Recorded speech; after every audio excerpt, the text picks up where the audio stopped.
It was late in the night. The sky was quiet. Even the birds had slept. Then it started. A sound came from the palace. At first it was small, like a whisper. Then it grew louder. Then louder again. It was coming from the princess's room. People woke up. The guards stopped walking. A maid dropped the bowl in her hand. Even the king and queen sat up in shock. The sound, it wasn't fear. It wasn't pain. It was something else. Pleasure, satisfaction. A deep sound, a loud cry. Then silence. Then it came again, louder than before. People started asking questions. What is happening? Is the princess all right? Who is with her? But no one had an answer. Yet the sound was clear, and strong, and strange. Villagers near the palace came out of their homes. Some covered their mouths. Some just stared at the palace windows. That sound, it came from her? The same princess who never smiled at love. What happened in that room? What made her cry out like that? Nobody knew. But one thing was clear. Something had changed, and the whole kingdom felt it. Just 3 months before this fateful night, the village of Umunnachi was a place of peace. Green trees danced when the wind blew. Birds sang every morning. The sun touched every rooftop like it had fallen in love with the land. The people were happy. There was always enough food. The market was full.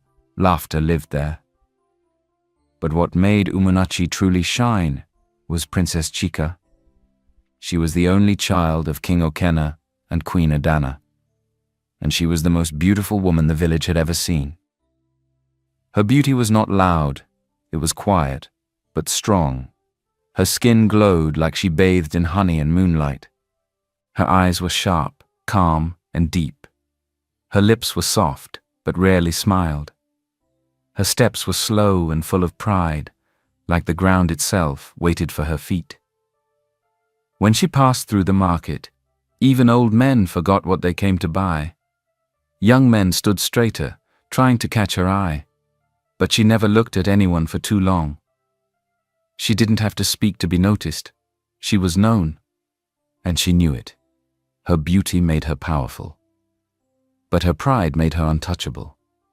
From the time she turned 18, suitors started to come. The strongest hunters in Umunnachi came first. Then came rich traders with gold and cloth. After that, wise men from other villages with books, goats, and promises of kingdoms. But one by one she rejected them all. Sometimes she said no with silence. Sometimes she laughed in their faces. Other times she simply said, "You are not enough." The number grew. 5, 10, 20. 47 men had come, and 47 men had gone. The villagers started to talk. They always do. She will grow old in that palace. Maybe her womb is locked. Maybe a spirit sleeps in her body. Or maybe she is cursed. But Chika didn't care. She walked through the village with her head high, wearing the finest wrappers and beads. She looked at everyone as if she could see through their thoughts. No man dared touch her. Even the bravest ones could not hold her gaze for long. One evening, the king called her into his chamber. The sky outside was purple. The crickets had started to sing. He was seated, tired, rubbing his fingers. "My daughter," he said softly, "the time has come." Chika stood in front of him, straight and calm. "You have turned down every man. You have made their families angry. The chiefs are worried, the kingdom waits. Why won't you choose someone?" Chika looked at him with steady eyes. "Because none of them deserve me," she said. "They bring riches, strength, and good names," he said. "What more do you want?" Chika looked away. Her voice was soft but firm. "I want a man who will not fall to his knees just because I am a princess. I want a man who is not moved by beauty, gifts, or power. A man who will see me, a man who will satisfy my desires." The king shook his head. "You ask for a shadow," he whispered. "Then let me wait in the dark," she replied. That night, Queen Adana sat alone in her room. She watched the moon. She lit a candle. And she prayed. Outside the palace, the villagers kept talking. "The king's daughter will grow old with no child. She's too proud. She thinks she is more than a woman." But Chika, didn't listen. She walked like a storm in slow motion, and in her heart she believed no man would ever change that. That night, while the village slept, the queen had a dream. It came quietly, soft at first, then heavy. In the dream, she stood in front of her daughter's chamber. The door was open. The wind was loud. Inside the room, everything was still. Then from the shadows, a black panther walked in. Slow, silent, powerful. It moved past the guards, past the queen, straight into Chica's room. Then the scream came. The same scream the queen had heard many nights before, but this one was louder, deeper, full of something she could not name. When she tried to follow the panther, it was gone. Only blood was left on the floor, and Chica's voice, whispering a name the queen could not remember. Queen Adana woke up in sweat. Her chest was tight, her hands were shaking. She lit a small lamp and left her bed. She had not visited the priestess of Ani in many years. But this dream was not ordinary. Before sunrise, she entered the sacred grove where the old woman lived. The priestess was blind. Her eyes looked white like smoke. Her skin was wrinkled, but her voice was sharp. "I know why you're here," she said before the queen could speak. "You saw the panther." Queen Adana nodded slowly. The priestess sat down on the mat and picked up some white stones. She held them in her palm, closed her eyes, and whispered. Then she dropped them. They scattered on the floor. Her blind eyes looked forward, like she was seeing something the queen could not see. Then she spoke. "The one who will break her must come from the ground, not the sky." The queen frowned. "What does that mean?" The priestess didn't answer. Instead, she said a short proverb in a slow, deep voice. "The tree that bends for the wind will not break when the storm comes." Then she turned her head to the wall and said nothing else. The queen waited, but the old woman stayed silent. The message was finished. Later that evening, Queen Adana sat beside King Okenna in their room. She told him everything: the panther, the scream, the blood, the words of the priestess. The king was quiet for a long time. He rubbed his chin slowly. "So, someone is coming?" he asked. "Yes," the queen said, "but not someone we expect." The king sighed. "I do not like riddles, Adana." She looked at the window. "Neither do I," she whispered. But in her heart she knew something was coming, and whatever it would change their daughter forever. Days passed, then weeks. But the queen's dream never left her heart, and the words of the priestess stayed like a shadow in her mind. But for King Okenna, waiting was no longer an option. He was growing tired of the whispers, tired of the silence in his daughter's room, tired of the looks from the elders, the chiefs, and even the people in the market. Is Princess Chica not of age? Does she plan to rule alone? What is she hiding? What will happen to the royal bloodline? Everywhere the king went, someone was asking the same question. When will she marry? And though no one said it out loud, the truth was clear. The people were losing patience. And so was he. One morning, King Okenna stood in the palace courtyard. The sun was hot. The drums were silent, but the crowd was full. All the elders, the chiefs, and many young men stood waiting. Then the king raised his hand and spoke. His voice was loud and clear. "I have made a decision. To the man who wins my daughter's heart, I will give him half of my wealth. Not just her hand, but lands, gold, cattle, power. But if he fails, he must leave this kingdom and never return." A heavy silence fell. No one moved. Then one elder stepped forward. His voice shook a little. "My king, this is a serious matter." Another elder said, "Is the princess aware of this?" The king's face was strong. "She doesn't need to be. If a man can reach her heart, he will have my blessing." The elders began to murmur. They were shaken. "This is not just marriage. This is war. This offer will call men from every corner of the land. This could bring danger." But while the elders whispered in fear, The young men of Uminachi were already smiling. Some were laughing, some were shaking hands. Some looked straight at the palace gates, dreaming of gold, land, and a beautiful princess as a wife. For them, this was their chance, their only chance. By evening, the news had spread to every hut, every stream, and every corner of the kingdom. The hunt for Princess Chica's heart had begun, and though the sun had set, the kingdom waited in silence, because no one knew what was about to enter through those gates. The king's words spread like fire, first to the edges of Uminachi, then to the rivers that touched other lands. Soon, every neighboring village had heard the news. King Okena will give half his wealth to the man who wins the princess's heart. Young men packed their bags. Old men prayed for their sons. And so they came, a parade of suitors. The first to arrive was a wealthy trader from Obolu. He came with 5 carts of yams, silk, and perfume. His voice was smooth, his smile wide. He stood before the princess and said, "Marry me, and I will wrap you in gold." Princess Chica looked him up and down. Then she said, "Your breath smells like greed." The hall went silent. The trader turned red with shame and left without a word. Next came a warrior from Agbani. He was strong, his chest bare, scars on his arms. He raised his spear and shouted, "No man has beaten me in battle. Let me fight for your love." Chica leaned forward. She smiled softly, then said, "So you can kill for love, but can you kneel for it?" The warrior's face dropped. The chiefs looked away. He stormed out, his pride heavier than his spear. More came, a healer with books, a singer with poems, a prince with 30 servants. One by one, they stood before her. One by one, they were cut down with her words. She didn't raise her voice. She didn't need to. Her eyes, her tongue, her silence, each was enough to break even the proudest man. Soon, people stopped coming to the palace to see who would win her heart.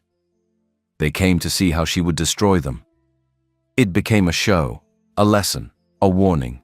Some called her the Iron Flower. Others called her the Princess Without Mercy. But Chica? She was amused. Each failure made her stronger. Each man who walked away gave her more pride. She would return to her room, laugh softly to herself, and say, "Another one gone." No fear, no softness, only the fire in her eyes grew. The palace gates were quieter now. Fewer men came. The ones who still tried were younger, less confident. Many were too afraid to even speak when they stood before Chica. She had become a mountain in their eyes, tall, cold, and unshakable. Chica walked through the village more often now. She enjoyed the way people moved aside when she passed, the way men continued to lust after her beauty. She liked the way mothers whispered to their daughters when they saw her. "That is a woman who fears no man." One hot afternoon, she left the palace with 2 maids and walked down to the village square. Children ran past her. Women sold spices under colorful umbrellas. The air smelled of roasted corn and fresh palm wine. Then she saw him. He was standing under the ancient palm tree, the one older than the village itself. No shirt, just dark skin, strong shoulders. His hands were busy tying palm wine bottles with rope. His face was calm, his eyes sharp but quiet. He did not look around. He did not laugh like the others. He simply worked, focused, still. When Chica walked past him, he did not bow. He did not look at her, not even once. Something inside her shifted, just a little, not pain, not anger, but a strange, tight feeling in her chest. She stopped. She turned slightly, just enough to watch him. Still nothing. Her maid whispered, "Princess, should we move?" But Chica didn't answer. She was waiting for him to notice her. He didn't. Later, as she returned to the palace, she asked the older maid walking behind her, "Who is the man under the palm tree?" The maid smiled. "That one? His name is Ibuka. He taps palm wine, lives by the edge of the forest." "Does he not know who I am?" The maid chuckled. "Maybe he knows. Maybe he doesn't. I heard it's not long since he came to the village, so people don't know much about him." Chica said nothing after that. But that night, as she lay on her bed staring at the ceiling, her mind went back to the square. Back to Ibuka, the man who didn't bow, the man who didn't stare, the man who acted like she was nobody. Days passed, then weeks. But Ibuka stayed the same, still under that palm tree, still quiet, still not looking at her. And for Princess Chica, this became a problem, a very big one. At first it was small. She wore her finest wrapper and passed by the square. He didn't look up. The next day she let her long scarf fall near his feet as she walked by. He didn't even glance at it. Another day, she sent a palace guard to offer him a bag of gold. He looked at the bag, then turned back to his palm wine. The guard came back shaking his head. He said he doesn't need gold, the guard said. He said, I already have what I need. Chica's eyes narrowed. No man had ever behaved like this, not in her village, not in her life. She had broken stronger men with just one smile. She had made warriors stammer with one stare. But this one, this Ibuka, he didn't flinch, he didn't chase, more like he didn't care. And the more he ignored her, the more her chest burned. She started to pass the square more often, always dressed well, always walking slowly, hoping he would notice the sway of her hips, the shine on her skin, the power in her steps. But he never looked up. He never looked twice. That night, she had a dream. In it, she was in her chamber. But the walls were gone. Ibuka stood at the door. He walked toward her, slow and bare-chested, his eyes dark like night. He touched her cheek gently. And just before he kissed her, she woke up, sweating, breathing fast. She sat up in bed, confused. Why can't I stop thinking about him? She whispered to herself. She touched her chest. Her heart was racing. It didn't make sense. She was the one in control. She was the one who made men dream, not the other way around. But this man with quiet strength and careless eyes, he was winning without trying. And now the Iron Princess, the woman who feared no man, was lying awake at night, burning for someone who refused to look at her. Who was this Ibuka? And why was he giving the untouchable princess sleepless nights? A few days later, it was a festival day in Umonachi. The sacred spring was filled with color. Drums echoed across the hills. Women danced in circles. Children threw flowers into the water. Princess Chica arrived in her royal wrapper, beads on her neck, chin raised. As always, the crowd stepped aside. But this time, she wasn't looking at them. She was searching for him. And there he was, by the edge of the crowd, still shirtless, still quiet, still watching the water, not her. She walked past him slowly, pretending not to notice. But inside, her chest was tight. She climbed the small rock by the spring to speak with the high priestess, but her foot slipped. Her body tipped forward. And in that flash of panic, strong arms caught her waist. She gasped. His hands held her firm. Their eyes met. For one long moment, no one else existed. No music, no dancers, no crowd. Only Ibuka's eyes, only his hands on her body, only the thunder pounding in her chest. He didn't smile, he didn't speak, he just held her. Then gently he let go and walked away. Chica stood there, breathless. Her heart was beating like a drum. People clapped, thinking she had been saved. But something else had happened. He had touched her. And that single touch had set something loose inside her. That night, she sat on the edge of her bed. No laughter, no pride, just silence. She kept seeing his eyes. She kept remembering his hands. And she hated how much she wanted more. She called her maids, then told them to leave. She locked the door, stared at the moonlight on the floor, and whispered his name under her breath. Ibuka. Again. Ibuka. Like a secret she couldn't control. Like a fire she couldn't put out. Her palms were sweaty. Her body restless. For the first time in her life, she was no longer sure of herself. She, Princess Chica, the girl who feared no man, had just been shaken by one who didn't even try. And now, sleep refused to come. Only his name stayed with her. Again, and again. The next day, the moon was high. The palace was quiet. No footsteps, no music, just the sound of the wind brushing against the walls. In her chambers, Princess Chica sat by the window. Her fingers were cold, her heart beating fast. She had made a choice. A bold, dangerous, scandalous choice. She had sent for Ibuka. He came. No guards stopped him. No words were spoken. He walked through the empty hallway like he belonged there, like the palace had always known him. Chica stood by her door, dressed in a simple wrapper. No jewels, no crown. Just skin and silence. She opened the door. He stepped in, then closed it behind him.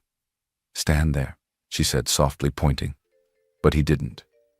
He walked closer. Not fast, not slow. Just sure. He stood before her, so close she could feel his breath. Then he whispered, "You don't want power. You want to be seen. You wear a crown, but you've never tasted surrender. I came not for the throne, but for your heart." Her lips parted, but no words came. Her knees felt weak. Her pride slipped like water from her fingers, and then he kissed her. The world disappeared. There was no palace, no kingdom, no title. Only hands, only heat. What followed was not violent, but volcanic. Her body shook. The bed creaked with ancient rhythm. Her moans filled the room like music. She screamed, not from pain, but from the release, from freedom, from finally letting go. Outside, the guards turned their heads. The maids covered their mouths. No one had ever heard that sound come from the royal chamber. No one had ever heard the Iron Princess break. And inside, when it was all over, she lay on his chest, breathless, her skin warm, her heart wide open. She had fought the world for so long. But tonight, she let one man win. And she didn't regret it, not even for a second.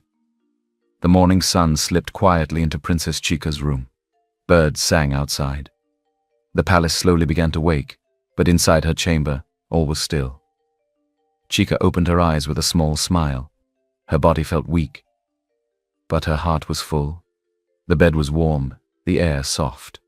She turned to the side, reaching for Ibuka, but he was gone. She sat up confused. The door was still locked. The window still closed. She rose from the bed and called her maid. "Where is he?" she asked, holding her wrapper tight around her. "Who, my princess?" the girl asked softly. "Ibuka," Chica said. "The guards say they saw him enter," the maid replied, "but no one saw him leave." Chica dressed quickly and walked straight to the royal chamber. King Okena and Queen Adana were eating quietly. Chica walked in and stood tall. "I have chosen," she said.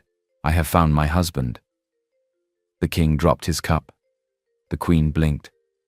"Who?" the king asked slowly. "His name is Ibuka." "Ibuka," the king echoed, unsure. Chica nodded. The king clapped twice. 2 guards rushed in. "Find this Ibuka. Bring him to the throne room." They bowed and left. While the king paced and waited, Queen Adana returned quietly to her daughter's chamber. She wanted to see him for herself. She wanted to confirm what she had suspected she heard the previous night. So she walked in.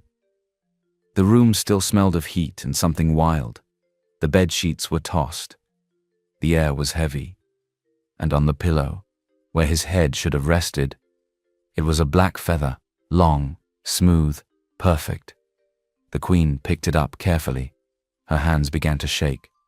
She did not understand it, but her heart told her it meant something. Something not of this world. She tucked the feather into her wrapper and left the room. That evening, as the sun dipped low and the guards returned empty-handed, Queen Adana made her way once more to the sacred grove. To the blind priestess of Ani. The priestess sat in the same spot, eyes white as clouds. She didn't wait for the queen to speak. She simply said, "The bird has flown, but its shadow still sleeps inside her." Queen Adana fell to her knees. "What does it mean?" she asked. The priestess smiled, not kindly, but knowingly. "Not all men walk on feet," she said. "Some are sent, some only stay for the night." The wind blew softly. The queen held the feather close to her chest.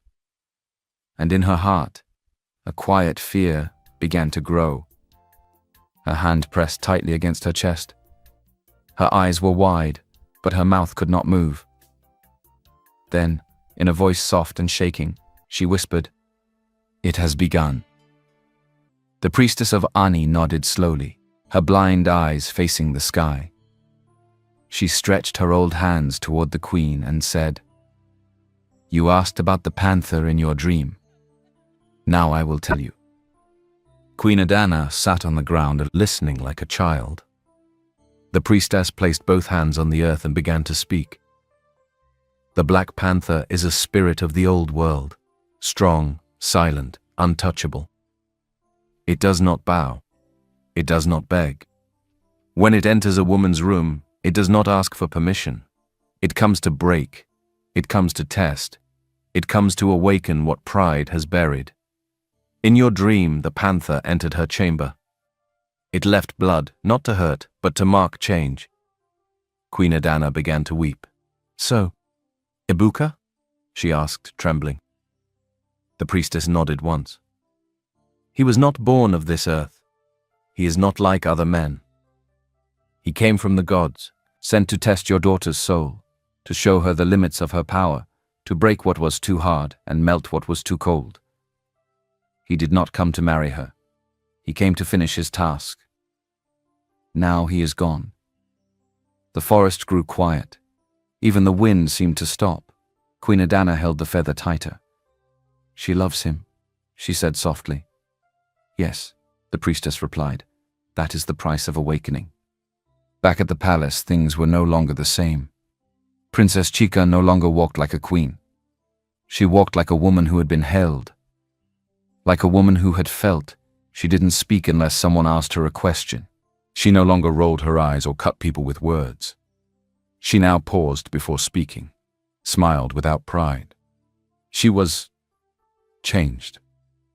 Some said she had fallen from grace. She has embarrassed the royal family. She gave herself to a poor palm wine tapper, after all that pride and arrogance. Who will want her now? But others looked at her and said, "She is glowing. Her steps calm. There is peace in her eyes." She said little, but when asked about what happened, she said only this: "I met a man. I lost myself, and I'm not sorry." But the palace gates continued to shake with noise. The chiefs gathered. The elders murmured. The royal drums stopped beating. Word had spread.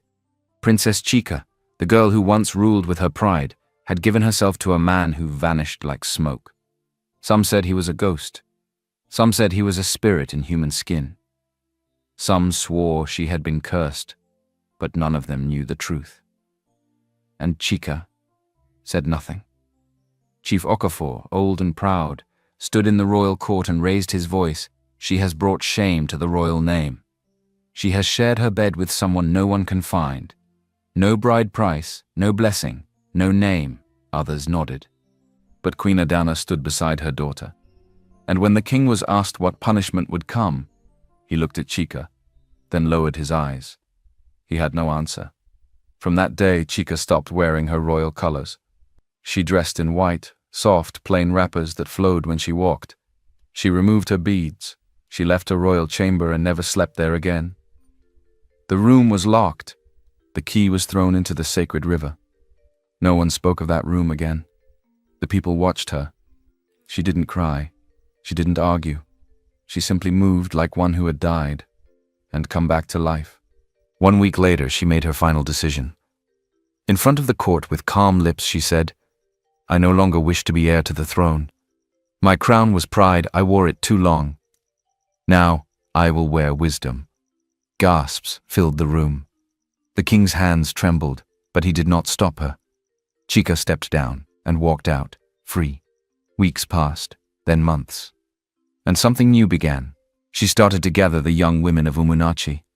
Not to teach them how to rule, but how to feel, how to know their bodies, how to trust their hearts, how to wait, not for riches or titles or power, but for a man who truly sees them.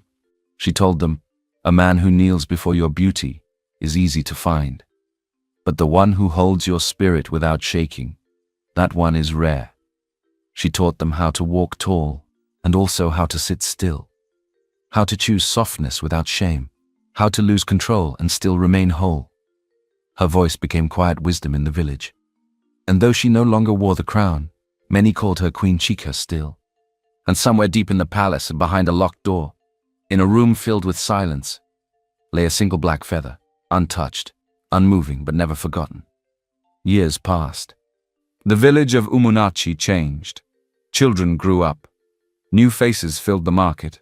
But one thing stayed the same, Princess Chica. She never married, never wore gold again. She no longer sat in the palace halls. But people still greeted her with respect, not as a ruler, but as a woman who had walked through fire and returned. In her quiet room, there was a small wooden box. Inside that box lay the black feather. She never touched it. She never showed anyone. But she opened the box often just to look. One evening the rain came, soft at first, then heavy. The sky turned grey. The wind pushed the trees.